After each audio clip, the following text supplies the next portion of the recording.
आज का लेक्चर हम लोग स्टार्ट करते हैं। प्रीवियस क्लास के अंदर हम लोग अपने फोर लूप को प्रैक्टिस कर रहे थे, तो उसी को आज हम कंटिन्यू करने वाले हैं। फोर लूप की प्रैक्टिस में कुछ और प्रोग्राम्स हम लोग यहाँ पे बना के देखेंगे और देखेंगे कि इसमें हमारा नया और कॉन्सेप्ट क्या हो सकता है।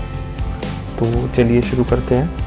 तो सबसे पहले जब हम बात करते हैं यहाँ पे फोर लूप के बारे में, तो हमने देखा था कि फोर लूप में हम लोग एक फंक्शन का इस्तेमाल कर रहे थे, दैट वाज हमारा वो क्या था, रेंज फंक्शन, जिसकी वजह से हम लोग क्या कर रहे थे, एक लिस्ट को जनरेट कर रहे थे, एक सीक्वेंस को जनरेट कर रहे थे। वो सीक्वेंस हमारा स्टार्टिंग वैल्यू, एंडिंग वैल्यू और स्टेप आर्गुमेंट, 3 पैरामीटर्स लेके हमारा रेंज फंक्शन काम कर रहा था। ठीक है, तो चलिए सबसे पहले हमें क्या करना होता है, अपने विजुअल स्टूडियो कोड को स्टार्ट करना होता है। ये हमने कोड स्टार्ट कर लिया। ये हमारा प्रीवियस क्लास का प्रोग्राम था जिसमें हमने चेक किया था एक रेंज को देके, जो कि हमारा ए और बी नाम के वेरिएबल के अंदर आ रही थी, और उसमें हमने देखा था कि ए और बी के अंदर कौन कौन सी वैल्यूज़ हमारी इवन थी। ठीक है, और फिर हमने यहाँ पे 1 किया था, जहाँ पे हमारा ये 1 लिखा हुआ है।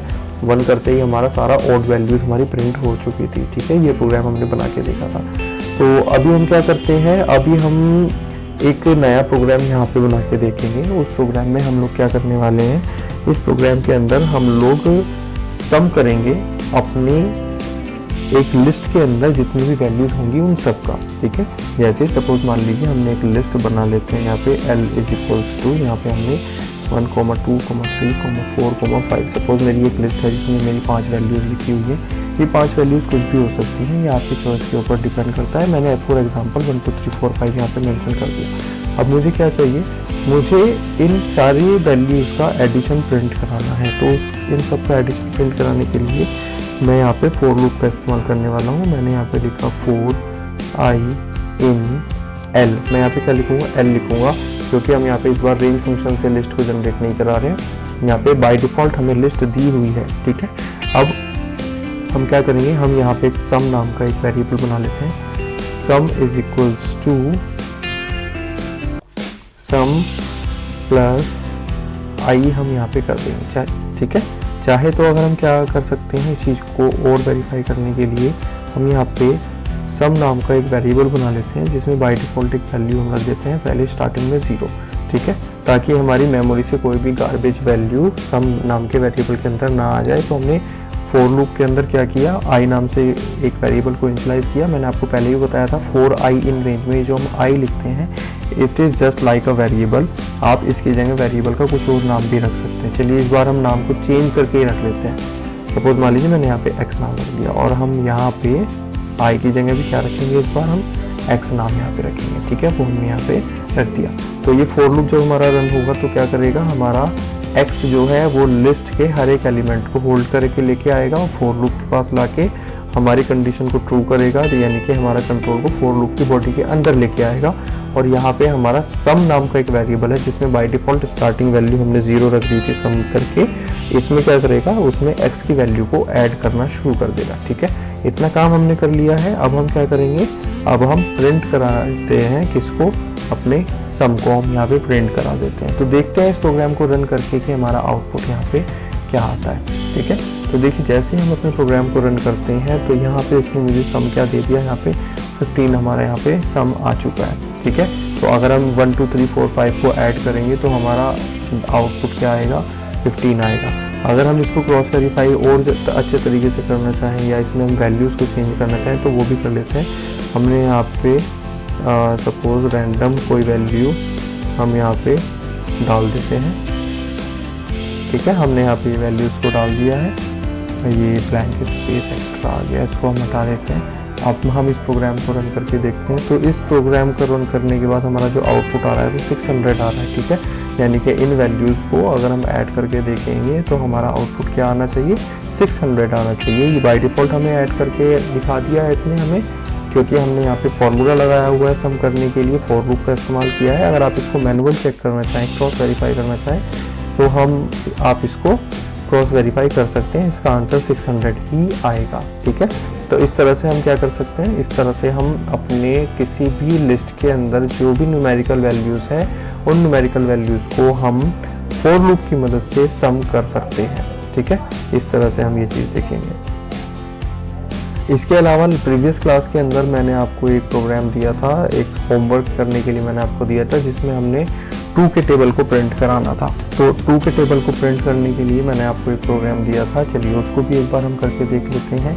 2 का टेबल बनाने के लिए बहुत ही सिंपल सा कोड हमें लिखना पड़ेगा। हम यहाँ पे 4 i in रेंज, हम यहाँ पे रेंज फंक्शन को यूज़ करेंगे और रेंज फंक्शन के अंदर हमें 2 वैल्यूज़ देनी पड़ेंगी, एक 1 और दूसरा हमारा 11। 2 वैल्यूज़ हमने यहाँ पे मेंशन कर दी। अब हमें यहाँ पे क्या करना है, अब हमें यहाँ पे प्रिंट करना है। प्रिंट में हम क्या लिखेंगे, प्रिंट में सिंपल सी चीज़ हमें लिखनी पड़ेगी। क्या, प्रिंट में हम लिख देंगे 2 into i, ठीक है, इतना लिखेंगे। प्रोग्राम को रन करके देखते हैं तो हमारा आउटपुट क्या आ रहा है, देखिए 2 4 6 8 एंड सो ऑन, हमारा 20 तक यहाँ पे आउटपुट आ गया। तो मेरा 2 का टेबल रन हो चुका है।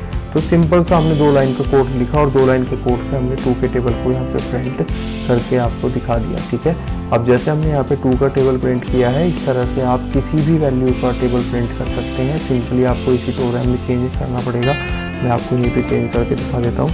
सपोज़ मैंने आपके लिए यहाँ पे a नाम का एक वेरिएबल बनाया, जिसमें हमने इंटीजर फंक्शन को यूज़ करके इनपुट फंक्शन लगा के एंटर एनी वैल्यू मैंने यहाँ पे मैसेज प्रिंट करा दिया, ठीक है। अब जो वैल्यू मेरे पास यूज़र से आ रही है, सिंपल मुझे क्या करना है, इस 2 के रिप्लेस करके मैंने यहाँ पे उस वेरिएबल का नाम रख देना है जिस वेरिएबल के अंदर हम वैल्यू को एक्सेप्ट कर रहे हैं, ठीक है। अब इस प्रोग्राम को जब हम रन करेंगे तो देखिए क्या कर रहा है, ये हमसे एक वैल्यू मांग रहा है। सपोज मैंने यहाँ पे 5 एंटर कर दिया। एंटर बटन जैसे ही दबाएंगे तो देखिए यहाँ पे हमारे पास 5 का टेबल रन होके आ चुका है। 5 का टेबल इसने यहाँ पे आउटपुट पे दे दिया। दोबारा से इसको रन कर देते हैं। सपोज इस बार हम यहाँ पे 5 ना डाल के इस बार हमने 50 डाल दिया। तो देखिए 50 जैसे ही डाला तो 50 का टेबल यहाँ पे हमारे सामने प्रिंट होके आ चुका है। तो इस तरह से हम क्या कर सकते हैं, अपने 2 के टेबल को या किसी भी वैल्यू के टेबल को यहाँ पे प्रिंट करा सकते हैं, ठीक है। सिंपल टेबल को प्रिंट कराने के लिए हमारे पास 3 लाइन का कोड यहाँ पे मैक्सिमम बनता है। पहला हमारा वैल्यू लेने के लिए यूज़र से, और दूसरे में हमारे पास फॉर लूप को अप्लाई करेंगे, और तीसरे में हम अपने प्रिंट को रन कर देंगे। सिंपल इतना सा काम हमें करना है और हमारा टेबल यहाँ पे प्रिंट हो जाएगा, ठीक है। इस तरह से हम यहाँ पे 2 के टेबल को या किसी भी वैल्यू के टेबल को प्रिंट कर सकते हैं, राइट। आई होप ये भी प्रोग्राम आपको बहुत अच्छे से समझ में आ गया होगा। अगले प्रोग्राम की तरफ मूव करते हैं। अगले प्रोग्राम हमारा क्या है, अगले प्रोग्राम के अंदर हम यूज़र से एक लिस्ट में ये चेक कराने वाले हैं कि इस लिस्ट के अंदर जितने भी न्यूमेरिकल वैल्यूज़ हैं, उन सब वैल्यूज़ में से कौन कौन सी वैल्यूज़ ऐसी हैं जो कि 5 से पूरी तरह से डिवाइड हो सकती हैं, ठीक है। सपोज एक हमारे पास लिस्ट बनी हुई है L नाम से, और उसके अंदर हमारे पास 5 वैल्यूज़ हैं जो कि ऑलरेडी पहले से सेव हैं, ठीक है। चलिए तो इसको प्रैक्टिकली बना लेते हैं। L इक्वल्स टू, हम यहाँ पे लिस्ट बना लेते हैं 21, 25, 35, 40 और 61, ठीक है। मेरे पास एक लिस्ट है जिसके अंदर हमारे पास 5 अलग अलग वैल्यूज़ हैं। अब हमें क्या चेक कराना है, हमें चेक कराना है कि जो भी वैल्यूज़ इस लिस्ट के अंदर सेव की गई हैं उनमें से कितनी वैल्यूज़ ऐसी हैं, कौन कौन सी वैल्यूज़ ऐसी हैं जो कि 5 से पूरी तरह से डिवाइड हो जाती हैं, ठीक है।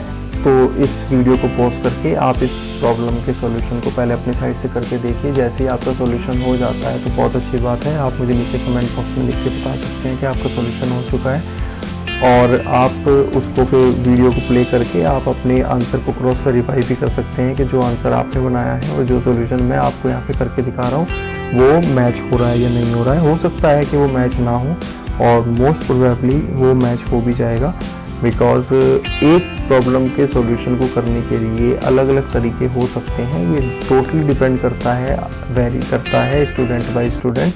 एक स्टूडेंट के माइंड में एक प्रॉब्लम को सॉल्व करने का अलग तरीका आ सकता है, दूसरे स्टूडेंट के माइंड में अलग तरीका आ सकता है, ठीक है। सॉल्यूशन अगर मैच नहीं हो रहा है तो उसमें टेंशन नहीं लेनी है। मेन टारगेट हमारा क्या है कि हमारे पास प्रॉब्लम का सॉल्यूशन होना चाहिए जो हमें रिक्वायर्ड है, जो हमें चाहिए, ठीक है। उसको सॉल्व करने का तरीका अलग अलग हो सकता है, उसमें हमें प्रॉब्लम नहीं है, राइट। तो चलिए इस प्रॉब्लम का सॉल्यूशन हम करने की कोशिश करते हैं। हमने L नाम से एक लिस्ट बनाई है और इस लिस्ट के अंदर हमने 5 वैल्यूज़ को सेव किया हुआ है। अब हमें क्या करना है, अब हमें चेक करना है 1 बाय 1 कि कौन सी वैल्यू ऐसी है जो कि हमारी 5 से प्रॉपरली डिवाइड हो जाती है। तो हम 4i in L यहाँ पे मेंशन कर देंगे, और हम यहाँ पे क्या करने वाले हैं, हम यहाँ पे इफ़ कंडीशन का इस्तेमाल कर रहे वाले हैं। इफ़ i मॉड्यूलो 5 इक्वल 0, ठीक है। ये हमने यहाँ पे लॉजिक बिल्ड कर दिया। अब लॉजिक बिल्ड करने के बाद हम यहाँ पे क्या करने वाले हैं, अगर ये कंडीशन ट्रू हो जाती है तो हम यहाँ पे प्रिंट कर देंगे आई को, राइट। तो ये हमारा प्रोग्राम यहाँ पे कंप्लीट हो चुका है। इसमें हमने क्या किया है, इसमें हमने एल नाम से एक लिस्ट बनाई है जिसके अंदर कुछ एलिमेंट हैं, कुछ वैल्यूज़ हैं न्यूमेरिकल, और उसके बाद हमने क्या किया, हमने यहाँ पे for i in l यानी कि हमने फोर लूप लगाया और i नाम के वेरिएबल को रन किया इंडेक्स वैल्यू के हिसाब से l लिस्ट के ऊपर। फिर हमने कंडीशन लगाई कि अगर i से आने वाली जो वैल्यू है अगर वो 5 से पूरी तरह से डिवाइड हो जाती है, हमने यहाँ पे मॉड्यूलो साइन का इस्तेमाल किया। मॉड्यूलो साइन हमारा क्या करता है, रिमाइंडर निकाल के हमें देता है कि 5 से डिवाइड करके, इस 5 से डिवाइड करके उस वैल्यू को जो i के अंदर आ रही है, क्या उसका रिमाइंडर 1 आ रहा है या क्या उसका रिमाइंडर 0 आ रहा है। जैसे हमने इवन ऑड प्रोग्राम के अंदर चेक किया था, 2 से डिवाइड करके उसका रिमाइंडर निकाला था। अगर रिमाइंडर हमारा 0 आ रहा था तो हमारा इवन था, अगर 0 नहीं आ रहा था यानी कि 1 आ रहा था तो वो हमारा ऑड था, ठीक है। सेम इसी तरह से वही कॉन्सेप्ट हमने यहाँ पे यूज़ किया है। हमने i को 5 से डिवाइड करके उसका रिमाइंडर निकाल लिया, और रिमाइंडर अगर 0 आ रहा है तो इसका मतलब वो हमारा पूरी तरह से डिवाइड हो रहा है। तो हमने क्या हुआ, अगर ये कंडीशन ट्रू हो गई तो हम उस वैल्यू को यहाँ पे प्रिंट कर रहे हैं। सिंपल सा ये लॉजिक हमने यहाँ पे बिल्ड किया है। अगर ये कंडीशन ट्रू होगी तो i की वैल्यू हमारी प्रिंट हो जाएगी, अगर ट्रू नहीं होगी तो मेरा i इंक्रीमेंट होके अगली वैल्यू पे पहुँच जाएगा, ठीक है। चलिए प्रोग्राम को रन करते हैं। तो देखिए इसने यहाँ पे मुझे कौन कौन सी वैल्यूज़ दे दी, 25, 35 और 40, 3 वैल्यूज़ इसने दी है।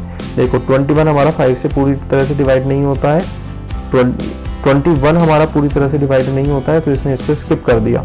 अगली वैल्यू 25 थी तो 25 को इसने चेक किया, ये पूरी तरह से डिवाइड होता है तो इसने 25 यहाँ पे हमारा प्रिंट करके दे दिया, ठीक है।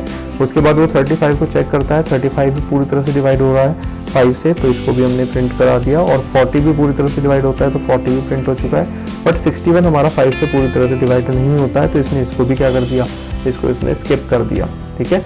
तो इस तरह से हम क्या कर सकते हैं, इस प्रोग्राम को सॉल्व कर सकते हैं, राइट।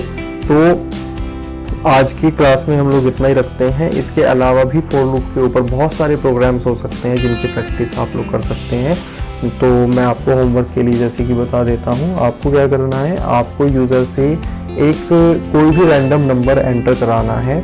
ये आपका होमवर्क है और इसका सॉल्यूशन आपको ट्राई करना है कि आपको यूज़र से कोई भी एक रैंडम नंबर एंटर कराना है।